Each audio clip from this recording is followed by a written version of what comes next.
It's Thursday and welcome to Palace Confidential, your weekly look at all things royal, brought to you from the Mail's HQ in Kensington. I'm Jo Elvin and joining me on the show today is royal biographer Angela Levin, veteran royal writer and broadcaster Robert Jobson and the Daily Mail's diary editor Richard Eden. Great to see you all. Robert, we're going to start with you. Speculation has been building this week about Prince Harry's biography. We've been talking about this a lot on this show. We heard it wouldn't be out this week, but now reports from America suggest that it will? Well, the odd thing is the official PR statement said that it will be out in the last quarter of this year, and they made a big deal about that and announced it, press release and everything. The list for the publishers put out a list of all the forthcoming major biographies or major books that they're going to be bringing out, and they'd actually announced it. So previously, so I was surprised when it wasn't on there, and also I think maybe they're just maybe there's some fun and games behind the scenes. They know they're going to bring the book out. New York seemed to suggest in the newspapers there it's coming out, and maybe they're just going for a bit more publicity, or there's being checked by lawyers. We don't know. Well, one of my questions is it completed? Has he finished writing it? Well, I don't think he's doing an awful lot of typing, but and I think that the ghostwriter's been probably busy on it for a long time, from what we understand. So maybe, just maybe, with all the glasnost that just went over, apparently happened at the Jubilee, bits are being changed. We don't know. And Angela, what do you imagine are the areas that he would be talking about that might concern the palace? Well, I could stay here all day and tell you them. I mean, what it is washing dirty linen in public. Do you think and that can be true? Small things. Well, he's supposed to be getting about £13 million for it, so they want a story, and they won't want how lovely everything is, because that's not going to work either, is it? And I think that it could be a small argument between people that he would blow up. It could be revealing secrets about security. It could be almost anything, an A to Z of what he's complaining about. But it's the principle of the thing that you don't really watch the dirty. It's him, isn't it? You know, if it was a biography that I'd written or you'd written and it's from someone, but this is any little thing that he says becomes the story, whatever that would be such an enjoyable format, just an A to Z, literally, of the things that have annoyed Harry about the palace. Yes. Well, the rumours are, of course, that he's going to attack Camilla in the book, but we don't know whether that's true at all. And I think it's very difficult. It's more like he's going to attack the press, I think. Well, he'll attack the press. Do you think, Richard, perhaps he's taking, like the Beyonce route on Spotify, where we don't hear months in advance that there's an album dropping, just all of a sudden, there it is? Do you think that that's what he'll Well, do? It certainly adds to the impact. We've had a series of stories that the publication was likely to be delayed or maybe even put off altogether. But then the New York Post reported this week, from quoting publishing sources in New York, saying it's going ahead, it's going to be this autumn, and it will include what they described as a series of explosive truth bombs. Well, it remains to be seen what they are. It's Penguin Random House, and they will want to get value for money. According to the New York Post, there's going to be a lot of focus on his childhood, and there'll be stories that no one knows about, and there'll be plenty of other stuff that we've heard about from the outside, but to hear it from him himself will really be something else, I think. How serious, Robert, do you think the impact will be felt here? Oh, they'd be huge, the impact. I mean, the funny thing is, though, when I did a book with Cornwall Stoner's bodyguard, who was with him since he was about 4 or something, and so we had a lot of stories about his childhood, which is, because he had a policeman with him most of the time, and most of the time it was Ken or the others. So a lot of those stories will be, he won't remember, but they've already been reported, and they were quite funny. How he used to drive around in a Range Rover and he smashed it, crashed. When he was about 3 or 5 years old, he was sitting on the bodyguard's lap and crashed into a wall. He used to be held up against... Jolly Japes. The only way they could control him as a little boy was his nanny used to pin him up, and she was quite a big lady, used to pin him up against the wall with her girth, as he would be frantically trying. No, we're going to be hearing about my nanny hell, aren't we? But in here one time, he just asked for the walkie-talkie. And he went off and he walked out the house and he walked along. Records, and he actually walked out of his home. What he said, he was going to go and see his aunt, Lady Jane Fellows, who was living in the old barracks, And then Ken forgot about her, Yeah. him completely. And then the next thing you know, he was walking on his own down Kensington High Street. Yeah. He said, "Where are you, Harry?" He said, "I'm just outside Tower Records." He said, "Get yourself back here quick." He was wandering around and But those are outside. normal naughty little boys things. That'll They're probably not be actually going to spun into earn a load to the of money. hell of never at the being end allowed of the day, to I live think alone. it's difficult for a kid to remember what he was up to anyway. It's going to be the more up-to-date stuff that's going to be the explosive stuff. It's going to be what happened in the row, but who made who cry. That's going to be in the piece. Who knows? You know, with the Meghan and Kate whole scenario. I'm sure those things will be, if they are addressed at all, then will cause I think major it'll be all about ruckus. him, though. What do actually. you think, Angela? I wanted to ask you. You've interviewed Harry for a book that you've yeah, written. with him a and lot, yes. What do you think? There's a risk that he might not realise some things that he's saying are incendiary? Well, it's very difficult to know. I think that he is now so bitter and resentful that he will say what he really feels and see things that he accepted years ago as now as being absolutely dreadful. I think he really wants to show his power over William because he was fed up with being the spare rather than the heir. And that I think he does know. I think he's got a lot of poison running in his blood now about what he feels about his background and his family. And I think he doesn't mind if he hurts people because he feels that he's been hurt by them. A lot of poison running in his blood. Richard, how does that sit with the news this week that Harry will be addressing the UN? This is really interesting. He's going to be giving the lecture or the speech on Nelson Mandela Day next Monday. It's not quite clear why or how this has been arranged. He never met Nelson Mandela. He did meet Mandela's widow, I think, with Meghan. But I presume he'll be talking about racism or these type of issues. But it won't be the first visit to the UN for him. Richard, you would have seen on Twitter, it did cause quite a storm with people resurrecting the old unfortunate pictures of Harry dressed as a Nazi and all this sort of thing. And it's like, and now some people are upset that he will be apparently talking about racism at the UN. I think it would be a good opportunity for Harry to talk about his things he's done wrong, really, when it comes to race, because he's never really addressed that, obliquely perhaps, but he's never sort of stood up and said, look, I'm sorry for the things I did, for being very rude, using racial terms about his colleagues in the army. The story I broke, and that was he never really apologised. No, he's never really addressed that. So But he feels that Meghan has helped him to realise, doesn't he? He said quite early on in their relationship that she's shown him where he'd gone wrong, and he was incredibly grateful. Well, maybe we'll hear more of that in this speech. But maybe she'll speak too. We will watch that space with interest, but for now we'll move on. The Duchess of Cornwall this week turns 75. Many happy returns from all of us here at Palace Confidential. But who better to talk about her than one of her best friends in the whole wide world? And I mean, of course, the Daily Mail's royal editor, Rebecca English. Rebecca, welcome. We've had documentaries, we've had lunches, magazine editing, but what have been your highlights of Camilla's celebrations? Very funny, Joe. What a witch you are. That said, I was hoping to be with you in the office today to discuss all things Camilla, but I've now got to race to Carrot's house to do an engagement with her. So, you know, read into that what you will.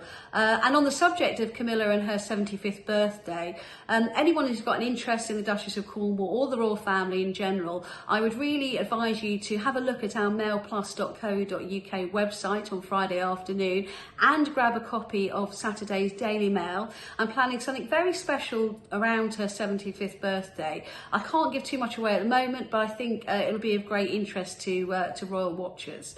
And yes, we have seen a slew of stuff this week, obviously all very, very complimentary, but actually I think my favourite was Camilla's Country Life, the ITV documentary that was centred around her guest editorship of Country Life magazine. Very glowing, but of course you don't expect these things to be anything otherwise. And actually, if Camilla is going to be our Queen Consort, I think it gave a very good insight into what makes her tick as a woman and her particularly close relationships with her family, her sister Annabelle, which I think are absolutely central to who she is as a person. I really enjoyed that one. You've got to know her a bit as a royal over the past few years. You seem to be everywhere she is in the world. How do you think she's changed? The funny thing is, I don't think she's changed at all, actually. But what I think has changed is her willingness to let her guard down and let people see the real Camilla, which actually is very funny, is very warm, is very witty. You know, she's sharp, she's very well read. And I think she's more willing now to let people see that. I have to say, there's one anecdote I've got that I think kind of illustrates the change over the years. And in the early days of their marriage, I was with the Prince of Wales and the Duchess of Cornwall in Canada on an official tour. And I had to leave it early to come home and do some work on my bathroom before the builders got in. And I was at reception. I literally had my suitcase with me. I was about to cover my last job and then literally jump in a taxi and head back to the UK. And she came up to me, and I hadn't spoken to her very much at this point. And she said, "Oh, Rebecca, nice to meet you, Camilla." And she said, "I've heard a rumour. Is it true you're leaving our tour to go home and do your bathroom?" And she kind of looked at me a bit puzzled and went, "Haven't you got a husband that would do that?" And I kind of instinctively laughed and said, "Well, would you trust your husband with the bathroom?" And then I kind of giggled because I was a bit like, and I kind of said, "Well, no, clearly you wouldn't. He's the Prince of Wales." And we kind of laughed and it broke the ice a bit. And she said to me, "I'm really sorry to hear that you're going, because I don't think people realise how terrifying doing this job is. You know, you get out of a car and there's flashlights going off everywhere and there's a sea of faces, and occasionally it's nice to just catch the eye of somebody you recognise, and it just makes it feel a little bit less intimidating." And I think that's something that would surprise people who felt that this is what Camilla wanted all along, because actually I think the truth of it is that she isn't. She didn't want the whole monarchy, she didn't want the Queen Consort, but what she wanted to be was with the man she loved. And unfortunately for her, that all comes with the job. So I think what she's done is she has learned to accept it. And she's very determined, and she's decided, look, if I'm going to do this job, I'm going to do it well. And I think that's what people have seen change over the years. And finally, a quick word on the Queen. She's been back doing investitures. Yeah, we've seen the Queen conduct a number of video investitures this week, but also actually in person. And on Tuesday, she was joined by the Prince of Wales at Windsor Castle, where she awarded the NHS, the National Health Service, as an organisation, the George Cross, which is the highest order of gallantry that we can give in this country for civilian or non-combat bravery. And that was to mark the NHS's 74 years of service to this country, but particularly during the COVID pandemic. And she seemed to be on really great form. She was still using her walking stick, but I think we're quite used to that by now. But she seemed on particularly good form.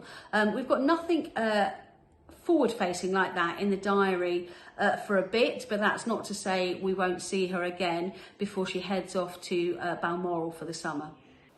Let's bring my panel back in now. And Angela, you have a book coming out about Camilla, and that's coming out soon. And tell us, what was the idea behind it? Well, I met her first in 2015. I spent about 3 months with her, and I was very surprised about how good she was with people. We went to a rape centre, which I thought was an extraordinary thing to be asked to go to, and she really was absolutely brilliant. It's not easy to talk to girls like that, and I thought she was very brilliant, and I had it in my head I'd like to write a biography of her. Then time went on and things, but it was really Prince Harry's rudeness and the way he left the palace, plus The Crown on Netflix, that made me think that it was the right time to do that. And so that's what's happened. Spent a lot of time writing 94,000 words. And shall I tell you the title? Yes, please. It's called Camilla, Duchess of Cornwall, Outcast to Future Queen Consort. I mean, it's extraordinary, isn't it, the journey Well, that the she's journey, still on? It's been a fascinating journey for me to follow what's been going on and all the people who have talked about her on the way. And it is quite extraordinary how she has managed that and changed herself. And as we all know, changed her life when she was 57. The more she does, the more she likes. And although she's very careful that he leads, and she sometimes walks slightly behind him, not very much. When she's on her own and she does visits, she's extraordinarily strong and powerful and knows exactly what she wants to do. She seems always very charismatic to me. Robert, I believe you broke the story about Camilla and Charles when they were to marry. But how do you think Camilla taking on an official role has impacted Charles? Yeah, in the midst of time, I wrote that about 2005, that story. I think that it's made Charles a far more relaxed person in public. I think it was awful. I remember when he was really that period where she couldn't really be acknowledged, and he was travelling the world. He was always a workaholic. I think he needs her. He's someone they can, at the end of the day, they can have a laugh about a subject and they can chat about things. He's far more relaxed in the way he does things. I remember we were on the Voyager plane not that long ago, and I'd never really seen him without a shirt and tie on before, and he came back and was chatting to the press, something that she would have instigated. Shirtless. Shirt and tie. He didn't have a shirt. He did a jacket and tie, sorry. He didn't come back shirtless. He had a shirt on, but no jacket and tie. That was like quite an extraordinary image going in my head. Don't take away that image. Although we did see that image of them walking on the beach. But he was very relaxed, and she will come back and chat to all the media, and you know, there's certain things she'll do to liven up a situation. For example, I remember being in Christchurch and looking where they'd had that. The terrible earthquake and the whole yes. was there. And there was a dance company dancing. These kids were jiving and trying to liven things up. So she immediately joined in, which meant that he had to join in, we had pages 1, 2 and 3 of them dancing, which was, you know, quite unusual for got people in their 70s, you know. But she was managed to she saw that as a situation.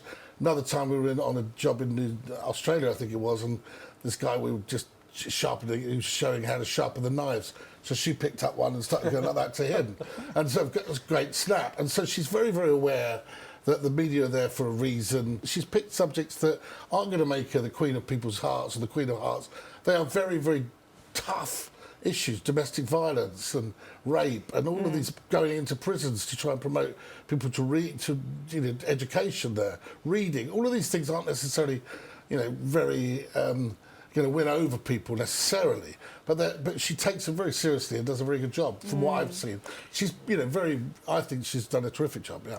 Do you think, Richard, that the public gets to see the real Camilla now? Do you think that there is widespread acceptance when previously there wasn't? I think probably acceptance is the right word. That I think we journalists have sort of come to really like her, and she's for many people sort of favourite member of the royal family. But I don't think that's shared by the public at all. So I think before they might have been actively hostile, and maybe they're less hostile now. But I think the problem for the royal family is they're just not very interested. So the public are just not very interested in Charles and Camilla, and that is a problem. You know, that they might old for the younger generation. Yeah, they might tolerate her, but they don't sort of love her or really care one way or another. And so for an institution that relies on the public support, I think that's a genuine problem, and that's why we will see almost a sort of joint reign with William and Catherine. Well, it's interesting, isn't it? Because she will be, for all intents and purposes, a queen. What kind of queen do you think she will be, Angela? Well, she said just the other day what she was going to be when she was celebrating her birthday with the Oldie magazine, and she spoke a bit, and she said that she felt that the Duke of Edinburgh was her role model, and she would follow a motto that he'd said, which was look up, look out, say little and do more. And she said that's what she's going to do. What a job to be stepping into, though, at potentially around 80 years old. Oh, it's a difficult job, without a doubt. I mean, but I think that she's very good at supporting the Prince. The Prince will take the lead, and she's very well informed, as Angela was saying, on all of the subjects,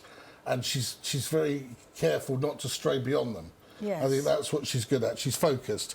She's not going to... I mean, I've been on engagements or tours with her, and then she will... I remember I was tending to follow, at the time I was writing a book on Prince Charles, so follow him. But then I got one afternoon with her, which was wine tasting in Crete, and we went off to this vineyard, and she said, "What? Sit down and basically join in with..." And so and there was no... All I could say is we we were drinking the wine, we weren't tasting the wine. And after about 4 glasses of this Grecian wine, it was quite fun. It was, you know, she had made a fun afternoon, which wasn't the same as... You got hammered with Camilla. Well, yeah, the cheese was nice. What is very important is that what she will really bring to Prince Charles is her own experience of an ordinary life. Although she came how from ordinary quite was a it really? no, although she came from quite a rich family, she was at that very difficult time a single parent. You know, she did her own shopping and she understands all the problems about congestion charge and taxes, which Prince Charles never has to do anything about because he's got his staff. So I think she's got a realistic side which can really help him and say things about maybe what he should and shouldn't do in a small way. Well, let's have one word about our current Queen at the moment. Richard, you apparently had a story in yesterday's diary. What can you tell us? Well, it's the poor Queen has been dealt a sort of bad hand by the Tories that have announced they're going to announce... The blows keep coming, don't they? They're going to announce the new leader of the Tory Party on the 5th of September, which is in the middle of her cherished summer holiday at Balmoral. And it's very complicated because what they like to do is announce leader of the party, who then becomes the Prime Minister, and you have all the choreography where they enter 10 Downing Street. But you can't do that until you've had the sort of kissing of hands with the Queen, and that has to be done first. So what's going to happen? Is this new leader going to travel up to Balmoral and make an 800-mile round trip? Which one of those would you want in your castle? Tell me. I think it's much more likely the Queen will be expected to come back. She will come back to London. She will. Or if she doesn't, then we could have the possibility of Prince Charles doing the honours. But well, then that would be a huge step. It really would. He already stood in for the Queen at the state opening of Parliament. But for our head of state not to be meeting the new Prime Minister would be something else completely. Depend on how she feels, though. I suspect the Queen will come back. Do you think she will? Constitutionally, I think this is, I mean, a new Prime Minister, absolutely, she'll be there. Well, watch this space, I guess, September 5. But that is all we have time for on Palace Confidential this week. My thanks to Angela Levin, Rebecca English, Robert Jobson, Richard Eden, and to you, of course, for watching. We'll see you next Thursday. Goodbye.